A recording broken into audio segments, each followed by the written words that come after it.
الرحمن علم القرآن خلق الإنسان علمه البيان الشمس والقمر بحسبان والنجم والشجر يسجدان والسماء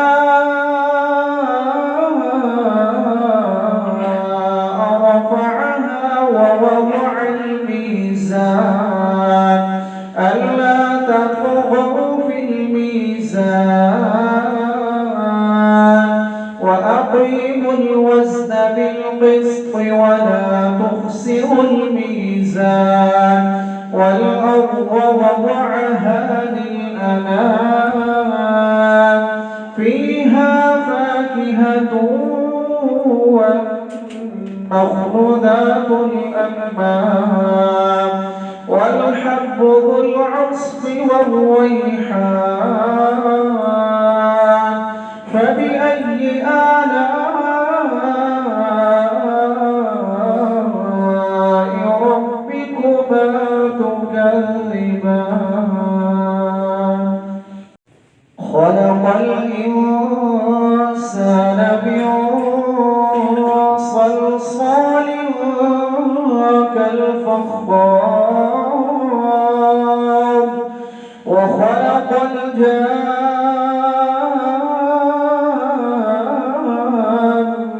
من مارج من نار فبأي آلاء ربكما تكذبان رب المشرقين ورب المغربين فبأي آلاء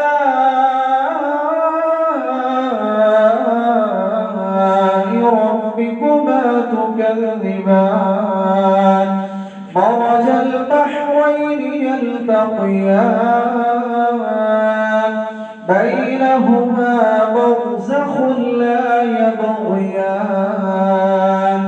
فبأي آلاء ربكما تكذبان يخرج منهما اللؤلؤ والمرجان فبأي آلاء ربكما تكذبان وله الجوار المنشآت في البحر كالأعلام فبأي آلاء ربكما تكذبان